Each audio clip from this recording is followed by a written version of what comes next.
राम जी को जनकपुर में गारी पड़ रही है, सुनिएगा जरूर। जहि दिन राम जनकपुर आए, देखन आई सारी दुनिया। जी राम जी जहि दिन राम जनकपुर आए, देखन आई सारी दुनिया। जी राम के देखी मुनिया सब आए, पियरी पियरी पर दनिया। जी राम के देखी मुनिया सब आए, पियरी पियरी पर दनिया। जी राम जी चनना रगड़ी ठहर देवाए, एंगूरन थार रंगाए।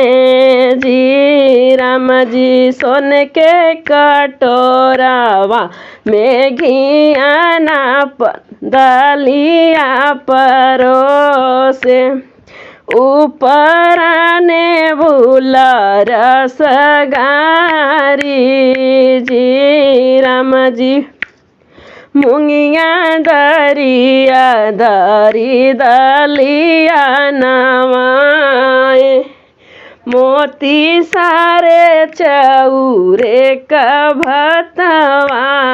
जी राम जी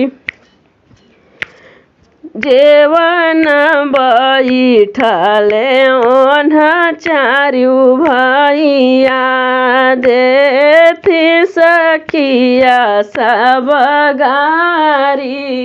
जी राम जी जेवन बैठले ओन्हा चारू भैया, देथी सखिया सब गारी।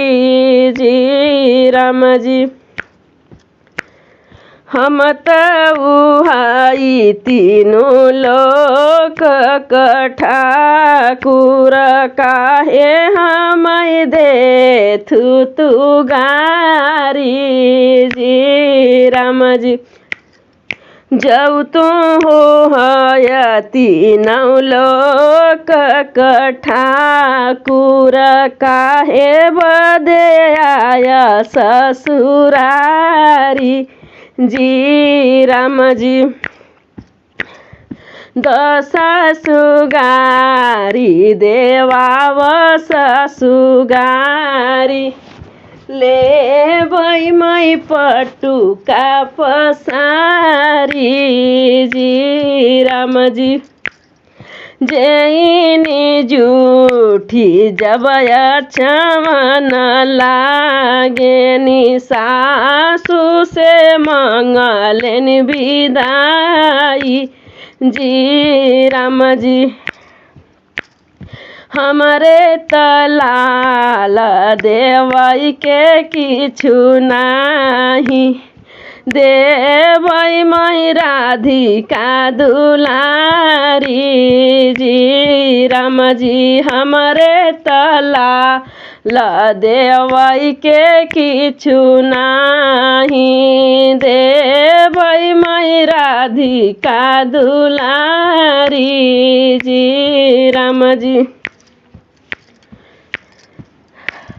मचियाई बैठाली मातु यशोदा, मचियाई बैठाली माता कौशल्या, कैसी ललन ससुरारी।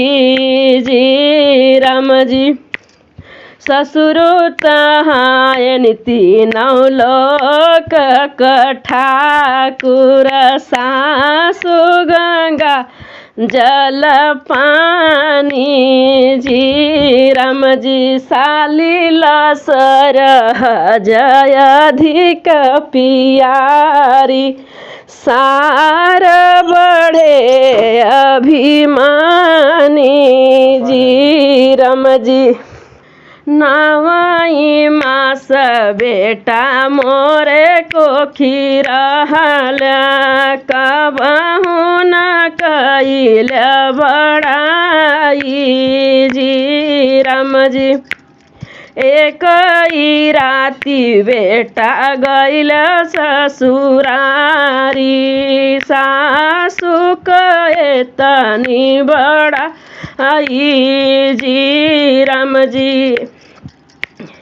मातु दोहाई राजा दशरथ किरिया कबहू न जाबै ससुरा हरि जी राम जी मातु दोहाई राजा दशरथ किरिया कबहू न करबै बड़ाई जी राम जी नीति नीति बाढ़ई बेटा तोरी ससुरारी नीति रे भोजन नीति गारी जी राम जी नीति नीति बाढ़ई बेटा तोरी ससुरारी नीति रे भोजन नीति गारी जी राम जी।